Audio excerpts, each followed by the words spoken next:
जय श्री राम।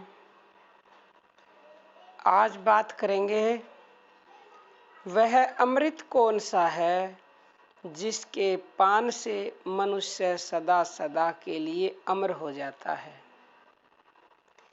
देवताओं की कोटि को भी लांघ जाता है, जिसके पी लेने पर फिर उसे माता का स्तनपान नहीं करना पड़ता, गर्भवास की यंत्रणा नहीं सहनी पड़ती, यम यातना से उसका सदा के लिए छुटकारा हो जाता है और मृत्यु का द्वार उसके लिए सदा के लिए बंद हो जाता है। कहना न होगा कि मोक्ष अथवा भगवान प्राप्ति ही वह वास्तविक अमृतत्व है, जिसकी शास्त्रों में इतनी महिमा गाई गई है। वेदों का तात्पर्य भी उसी की प्राप्ति में है। भगवान ने स्वयं कहा है, वेदों के द्वारा जानने योग्य मैं ही हूँ। चतुर्विध पुरुषार्थों में सर्वश्रेष्ठ पुरुषार्थ, वास्तविक पुरुषार्थ यही है। मनुष्य का सारा प्रयत्न इसी के लिए होना चाहिए। इसी में उसके जन्म एवं जीवन की सार्थकता है। जो इसी जीवन में इस अमृतत्व को पा लेता है, उसी के माता पिता धन्य हैं, उसी का कुल पवित्र है, उसी की माता कृतार्थ है। पृथ्वी भी उसी के कारण पुण्यवती है। जो मनुष्य जन्म पाकर भी इस अमूल्य निधि से वंचित रहता है, वह तो पशु से भी गया गुजरा है। शास्त्रों ने कृतघ्न एवं आत्महत्यारा कहकर उसकी लांछना की है। गोसाई जी ने भी कहा है, जो न तरे भवसागर नर समाज अस्पाई, सोकृत निंदक मंदमती आत्मा हन गति जाई। यानी इस अमृतत्व की प्राप्ति के लिए शास्त्रों में अनेक उपाय बताए गए हैं।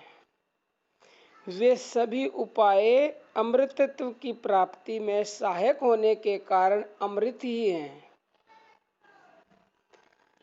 जिस प्रकार आयुर्वेद में घी को आयुर्वर्धक होने के नाते आयु रूप, जीवन रूप ही बताया गया है, उसी प्रकार लक्षणावृत्ति से अमृत पद की प्राप्ति के लिए सभी साधन अमृत ही कहे जाते हैं।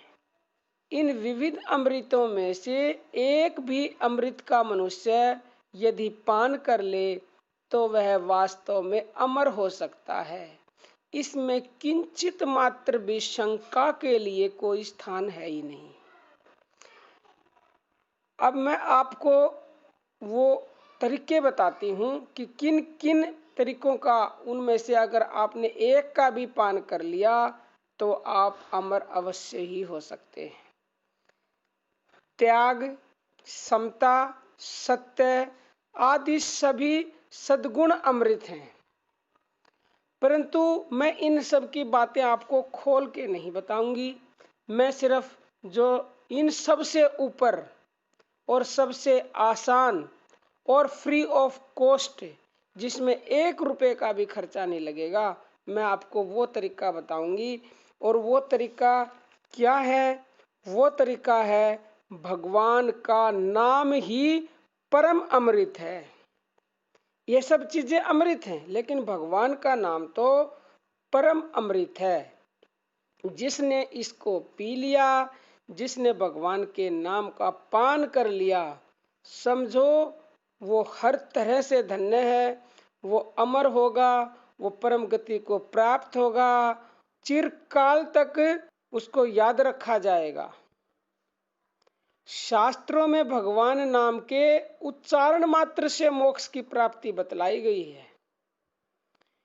अब आप इतना तो जानते ही हैं, मैं हर वीडियो में बताती हूँ कि केवल हरि के नाम से ही इंसान को परम पद की और मोक्ष की प्राप्ति हो जाती है। वो हो सकती है किसी को तो एक पल में भी हो जाए और किसी की सारी जिंदगी बीत जाए, ये कुछ नहीं कह सकते। वो निर्भर करता है पूरी तरह से करने वाले की विश्वास, श्रद्धा और निरंतरता के ऊपर। मैं हर वीडियो में बताती हूँ, ये सबसे बड़ी बात है। और भाव, पद्म पुराण का वचन है, जो मनुष्य हरि या फिर आप राम कृष्ण जो कुछ भी कहें, ये 2.5 अक्षर के शब्द हैं। इन 2.5 अक्षरों वाले नाम का सदा उच्चारण करते हैं, वे उसके उच्चारण मात्र से मुक्त हो जाते हैं। इसमें तनिक भी संदेह नहीं है। देखो, मैं कुछ नहीं कह रही, ये हमारे शास्त्र कह रहे हैं, फिर भी साधकों को विश्वास नहीं होता। विश्वास को जगाओ। अब आप कहेंगे कि विश्वास तो जागता नहीं, विश्वास को कैसे जगाएं? देखो, जब आप भगवान के नाम का निरंतर जप करने लगेंगे और करते ही रहेंगे, तो विश्वास तो अपने आप जागृत हो जाएगा। विश्वास जगाना नहीं पड़ेगा, विश्वास जाग जाएगा, विश्वास अपने आप हो जाएगा। जिस तरह से कहते प्रेम करना नहीं पड़ता, प्रेम हो जाता है, इसी तरह से विश्वास करना नहीं पड़ता, विश्वास हो जाता है। आपका विश्वास हो जाएगा, उसी दिन से आपको प्राप्ति भी होने लगेगी हर चीज की। सबसे पहले आप भगवान में विश्वास करो। हाँ, भगवान है, बहुत से लोग तो मानते ही नहीं है। नाम के लिए उन्होंने अगर कहीं से सुन भी लिया, समझ भी लिया, उसके बाद भी उनका अंतर्मन नहीं मानता, तो ऊपर से राम राम करने से कुछ नहीं होगा। जब तक अंतर मन में वो बात नहीं बैठेगी, 100% विश्वास नहीं होगा, तब तक आपको फायदा भी 100% नहीं मिलेगा। ये आप लिख लो अपने दिमाग में इस बात को। आपको मतलब अति शीघ्र फल चाहिए, अलौकिक फल चाहिए, चमत्कारी फल चाहिए, तो आप अपने विश्वास को जगाओ और निरंतरता के साथ भगवान का नाम जपो आप, तो आपको 100% फल की प्राप्ति अवश्य होगी। गीता में नाम जप रूप यज्ञ को भगवान ने अपना स्वरूप बतलाया है। शास्त्र कहते हैं, शास्त्र रसना को उपदेश देते हैं। रसना किसको बोला गया? रसना हमारे जीव को बोला गया है।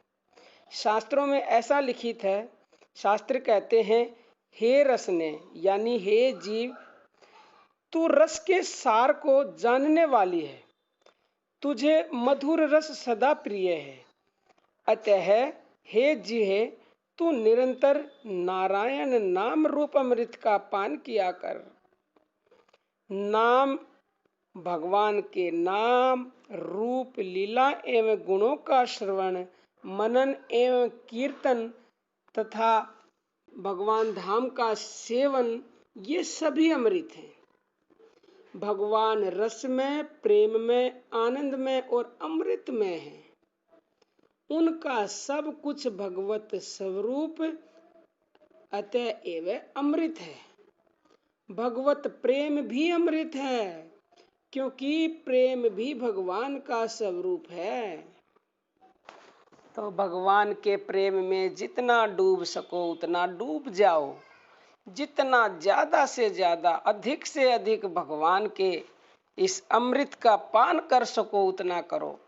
क्योंकि हर कोई भी अगर पीने की चीज है या और कुछ भी आप पिएंगे तो उससे आपकी प्यास बुझ जाएगी।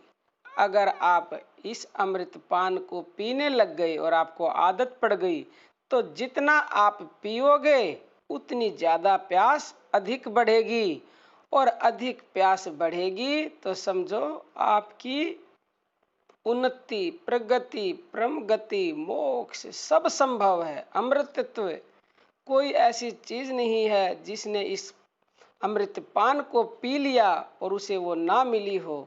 तो आप समझ ही गए होंगे, और ये आप इस वीडियो से शिक्षा जरूर लें, और शिक्षा लेकर इस अमृत का पान करें और दूसरों को भी पिलाएं। दूसरों को कैसे पिलाएंगे? वीडियो को ज़्यादा से ज़्यादा लोगों के पास शेयर करें ताकि वो भी अमृत का पान करके हमेशा हमेशा के लिए अमर हो जाएं।